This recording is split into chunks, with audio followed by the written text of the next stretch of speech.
My name is Joseph Spencer. From May 1970 to October 1997, I served the United States government as a top secret operative, but not in a category that is commonly known or understood. I was known as a man in black. Following 7 years acting as a counterintelligence agent for the CIA, I was recruited for a new assignment that entailed working within above top secret operations.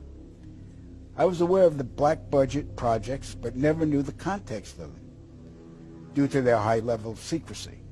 Even the president was denied access to their inner workings. Annually, billions of dollars are poured into black projects, which operate without any supervision or intrusion. They have full autonomy. The operations deal primarily with advancing military technologies, most of which have been reverse engineered from recovered alien spacecrafts that had either crashed or were shot down by our military. The public, sadly, will never, ever have knowledge of these operations.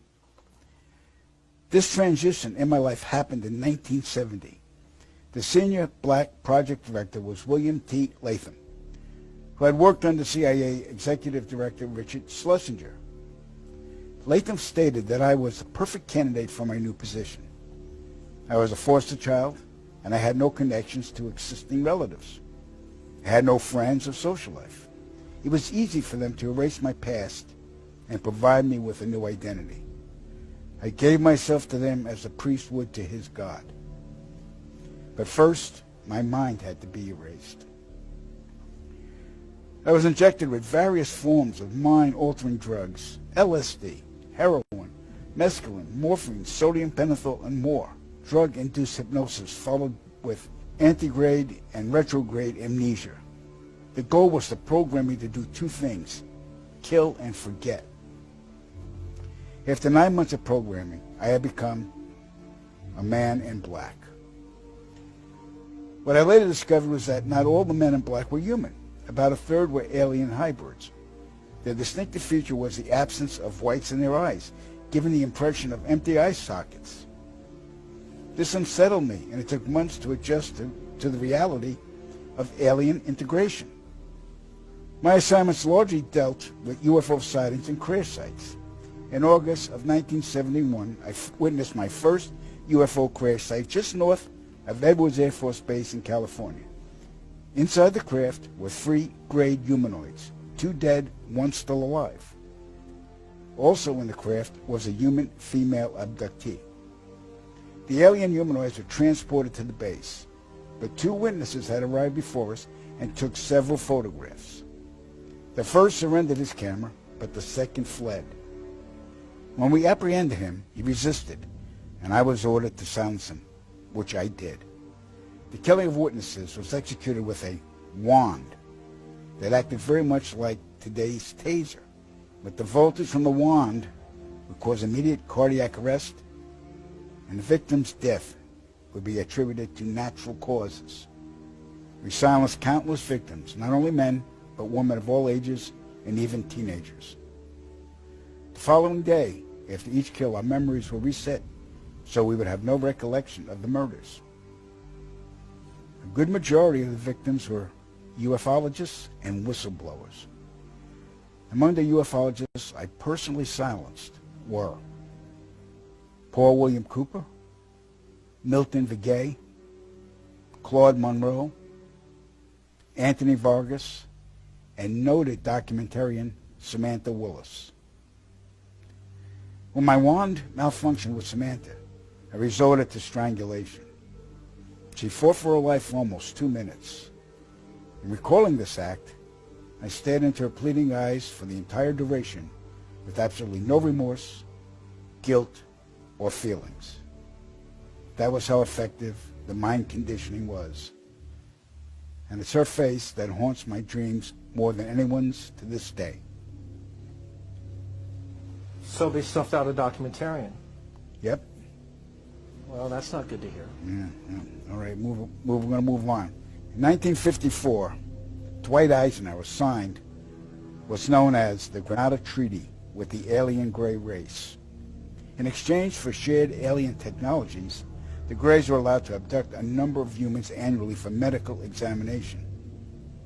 The Greys also demanded anonymity from the public. A short time later, human technology took a giant leap forward with circuit chips, fiber optics, and lasers. The grounded treaty is still active today, but the number of human abductions has increased, despite objections from the world governments. Now, the really interesting part. Every year, at least 8 million children go missing in the world. I can attest that 1/3 of them are abducted by government operatives and transported to any one of the 1,477 underground military installations on the planet, then imprisoned for the remainder of their lives. The children are subjected to biological and genetic experiments, dissections, and mutilations performed not by human scientists, but an alien gray species. During my stay at the Vanguard Underground Base north of Phoenix, Arizona, I witnessed many of these procedures. Because there was no form of anesthesia administered to the young patients, the halls reverberated with the screams of tortured children from morning to night. The ones that perished were incinerated in the installation's crematoriums. My point of contact at this base was Lieutenant Colonel Charles T. Leninger, and he was a human-alien hybrid. And get ready for this. In 1994, the World Population Summit in Cairo, Egypt, had 160 nations participate, where they all agreed that the human population was out of control and must be stopped because the world is running out of resources. An agreement was formed that would mandate the reduction of humans from 6 billion to 800 million by the year 2030. This meant finding a method or methods to wipe out nearly 95% of the population. Solutions were discovered, investigated, tested, then created, and have been in full force since. The procedures have been inflicted onto the human race are as follows. 1. Toxic levels of chemically enhanced fluoride have been secretly added to our drinking water over the last 20 years in every city and community on the planet. I personally oversaw the delivery of fluoride barrels to Denver, Chicago, Tampa, and Minneapolis water departments. The adverse effects of fluoride poisoning to the human body are numerous and debilitating. The effects to children is damage to their neurological development, among other serious ailments. 2. Man-made viruses and diseases. The AIDS virus, which was a designer byproduct of the American Disease Institute, was distributed through vaccines to the public in 1980. Instituted as a preliminary population control tactic, the results were successful and led to more lab-produced viruses that have since been unleashed onto the public. Among those is the development of a mutated version of the common flu to replicate the 1918 influenza pandemic that killed 40 million people. The first strain of this new flu virus will be released to the public in late 2017. So if we see a flu outbreak in the late 2017 or early 2018 that's killing people, we'll know this is true. All right. 3. Killing us from the air with neurotoxins, barium chloride, cancer microbes, and viruses by way of chemtrails, released into the skies daily over all inhabited regions by military aircrafts. The effects of these toxins are severe and over time lethal, causing respiratory ailments, cancer, damage to the immune systems, and sterilization in men. Since the chemtrail plan was implemented, sperm count in men has dropped nearly 50%. If this isn't reversed soon, the human race will face early extinction. Now the grand finale. This is some scary shit.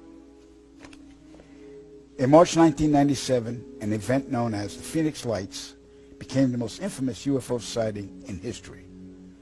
A mile-wide vessel, clearly not man-made, flew slowly and silently over the state of Arizona and was witnessed by 10,000 people, including the governor of Arizona. To date, there has been no reasonable explanation. But for every witness interviewed, the craft was as real as anything they'd ever seen.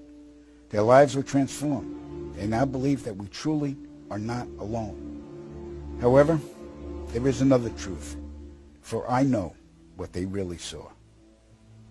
In 1986, while stationed at an underground installation near Boulder, Colorado, I was introduced to Project Skybeam by Lieutenant General Andrew Garris. I was then led down a corridor and into a large hangar where a stealth bomber hovered only 20 feet above me. I stood there confused. Then Garris looked over at me and smiled, then asked if I was certain of what I was seeing. I replied, of course. What else could it be? I was then shocked to find out that this wasn't a real craft. It was a projected hologram. Since the early 1950s, scientists have been developing holographic technology, and over the years improved it to a state that we can only imagine. As I stood there staring at the bomber, which looked so absolutely real and solid that I could reach up and touch it, I contemplated the possibilities. What if this projection was 1,000 feet up in the sky? How would anyone know that that was an illusion? The Phoenix Lights craft, witnessed by 10,000 people, was the first grand-scale skybeam test upon the public. It succeeded beyond expectations. In October 1938, Orson Welles unleashed his War of the Worlds radio broadcast to the American public. It was so realistically portrayed, vast portions of the population went into panic. Terrified citizens scrambled to evacuate their cities in droves. America had been easily tricked by very simple means. To amplify this response, those who are truly in power of not only our country, but all the countries on the planet, and who are the true purveyors of the depopulation process, have formulated the final stage of their sinister plan. In the year 2024, a global event will alter the course of mankind's future. The world will stand witness to a massive alien invasion.